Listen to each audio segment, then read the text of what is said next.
नमस्कार, मैं हूं योगेश राणा और आइए बात करते हैं मंत्री रेखा आर्य और हरीश रावत के उठाए गए सवालों पर।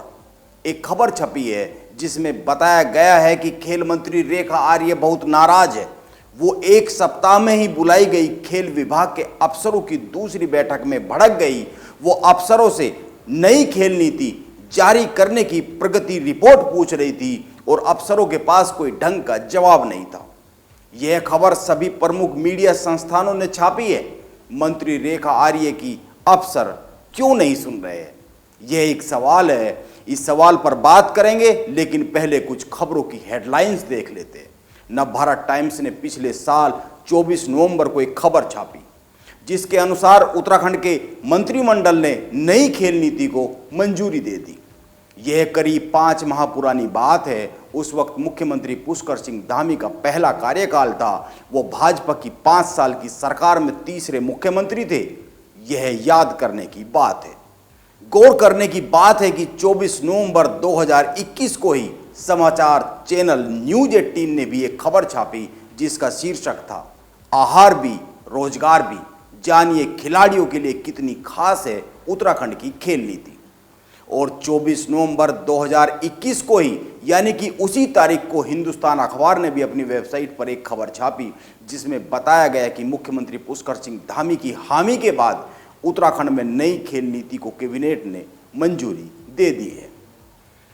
इस तरह से करीब 4-5 माह पहले सारे प्रमुख मीडिया संस्थानों ने बताया कि उत्तराखंड की कैबिनेट ने नई खेल नीति को मंजूरी दे दी है। यह पिछले साल नवंबर की बात है। आइए इसके बाद के कुछ महीनों में छपी खबरों और उनकी हेडलाइंस पर नजर मार लेते हैं। वन इंडिया वेबसाइट ने 23 दिसंबर 2021 को एक खबर छापी, नई खेल नीति से उत्तराखंड के खिलाड़ियों को संसाधन, सम्मान और रोजगार की उम्मीद जगी है। 22 दिसंबर 2021 को अमर उजाला अखबार ने एक खबर छापी जिसमें बताया गया कि उत्तराखंड में नई खेल नीति लागू हो गई है, जिसके अनुसार राष्ट्रीय खेलों में पदक विजेता खिलाड़ियों को नौकरी और खेल का माहौल देने की जिम्मेदारी सरकार की होगी। इसके बाद साल बदल गया और 20 जनवरी 2022 को दैनिक जागरण ने एक खबर छापी। इसमें बताया गया कि उत्तराखंड में नई खेल नीति तो बनी, लेकिन इसका लाभ किसी को नहीं मिला है क्योंकि यह लागू नहीं हो सकी है। इसके 3 माह बाद 8 अप्रैल 2022 को दैनिक जागरण अखबार ने एक और खबर छापी जिसमें बताया गया कि उत्तराखंड में खेल नीति जारी हुए 4 माह हो गए हैं, लेकिन इसको लागू करने के लिए शासनादेशों का इंतजार है।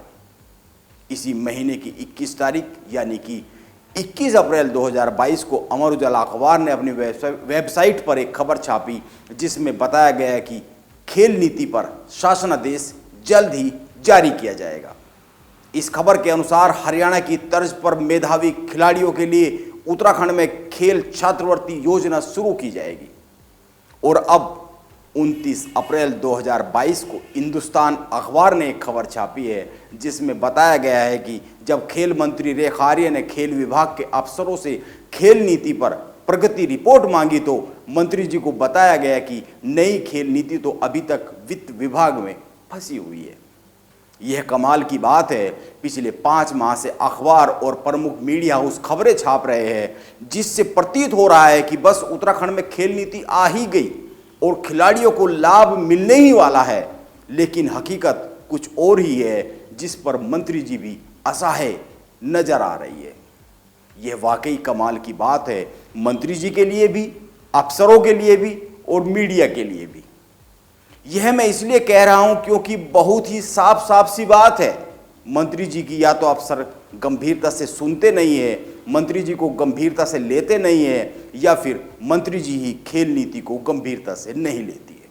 क्योंकि माना जाना चाहिए कि अगर किसी भी काम का रेगुलर फॉलोअप किया जाए तो काम तो होगा ही, ऐसा माना जाना चाहिए और ये एक प्रक्रिया है, ऐसा होता है।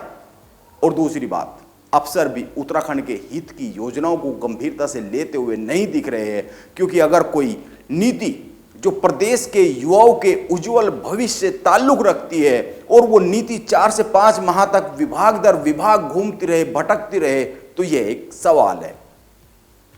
और जड़ हो चुकी व्यवस्था की गवाही भी है। अफसरशाही की भेंट योजनाएं कैसे चढ़ती है, इसका जीता जागता उदाहरण भी है।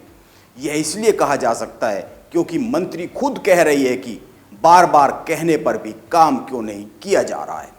और तीसरी बात, मीडिया भी कमाल के दौर में है, वो सूचनाओं की पड़ताल करता क्यों नहीं है। पिछले 5 माह से करीब करीब हर माह खबरें छप रही है कि खेल नीति बस उत्तराखंड में आने ही वाली है और इससे बड़े बड़े लाभ खिलाड़ियों को मिलने ही वाले हैं। वाकई ये कमाल की बात है। और कमाल की बात तो यह भी है कि मंत्री रेखा आर्य गेहूं के खेत में अचानक जाकर गेहूं काटने का, थ्रेसर मशीन में गेहूं की पुली लगाने का, मशीन से गिरते अनाज को देखने का, खेत में काम कर रही महिलाओं को सम्मानित करने का, फोटोशूट कराने तो पहुंच जाती है, लेकिन देहरादून के पास ही रायपुर में अंतर्राष्ट्रीय क्रिकेट स्टेडियम की दुर्दशा की खबर उन तक शायद नहीं पहुंचती है। हरीश रावत वहां पहुंच गए।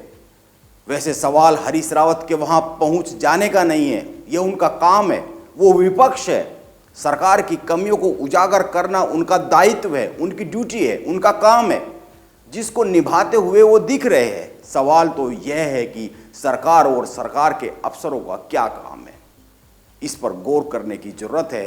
हरीश रावत ने अपने सोशल मीडिया पेज पर बताया है कि रायपुर स्टेडियम में जब वो गए तो वहां स्टेडियम के बाहर बोर्ड लगा हुआ मिला जिस पर लिखा है कोविड-19 केयर सेंटर। कोविड जब पहली बार आया तो हम अलर्ट नहीं थे, हमारे पास संसाधन नहीं थे, साधन नहीं थे, तुरंत में बहुत से इंतजाम करने पड़ गए थे। स्कूलों को, प्राइवेट अस्पतालों को, स्टेडियमों को और यहाँ तक कि मैदानों को भी कोविड सेंटर में तब्दील करना पड़ गया था, क्योंकि यह सब अचानक से हुआ था, तैयारी नहीं थी, इसीलिए बहुत सी अस्थायी व्यवस्था करनी पड़ गई। उस समय यह सब किया जाना मजबूरी था, लेकिन आज 3 साल बाद भी अगर कोई स्टेडियम कोविड सेंटर के तौर पर रुका हुआ है तो यह कमाल की बात है। खिलाड़ियों के भविष्य से इससे बड़ा खिलवाड़ और क्या हो सकता है। स्कूल खुल गए, दफ्तर खुल गए, भारी भीड़ के साथ जनसभाएं हो गई, लंबी लंबी लाइनों के साथ चुनाव हो गए, यात्राएं शुरू हो गई और इस बीच सरकारों को भी पर्याप्त समय मिल चुका है। लेकिन अगर अभी भी स्टेडियम कोविड सेंटर के तौर पर घिरे हुए हैं तो यह चिंता की बात है। सरकार की जिम्मेदारी है वो कोविड से निपटने के इंतजाम करे और स्टेडियम को पुरानी व्यवस्था में लौटाए, क्योंकि बाकी सारे संस्थान और संस्थाएं पुरानी व्यवस्था में आ चुके हैं। सरकार दावा कर रही है कि वो हरियाणा की तर्ज पर खिलाड़ियों को सुविधाएं देगी, लेकिन पहले उनकी तैयारी के लिए जो जगह है उसको तो खाली करे। यह सरकार और विभाग की जिम्मेदारी है, लेकिन ऐसा हुआ नहीं। हरीश रावत की पोस्ट तो यही बताती है कि यह हुआ नहीं है। इसीलिए मैं भी सवाल उठा रहा हूं कि अगर 5 माह में कैबिनेट से मंजूरी के बाद भी खेल नीति धरातल पर नहीं आई है तो इसका दोषी कौन है। मुख्यमंत्री पुष्कर सिंह धामी को इसकी जवाबदेही तय करनी चाहिए और दोषियों को दंडित करना चाहिए, क्योंकि यह समय की मांग है। वैसे भी मुख्यमंत्री पुष्कर सिंह धामी आजकल लापरवाह और भ्रष्ट अफसरों को लेकर कुछ ज़्यादा ही सख्त नजर आ रहे हैं। हाल ही में उन्होंने 2 IFS अफसरों को निलंबित करने का काम किया है। कई सारे विभागों में नियुक्तियों और भ्रष्टाचार की जांच खोल दी है। वन विभाग, आयुष विभाग और भी कई सारे विभाग है, श्रम विभाग। इसीलिए खेल नीति को जमीन पर ना आने देने वालों को भी तलाशा जाना जरूरी है, चाहे वो मंत्री हो या फिर अफसर हो। अब देखते हैं इस घोर लापरवाही का संज्ञान पुष्कर सिंह धामी कब लेते हैं। नमस्कार, आप बने रहे मेरे साथ।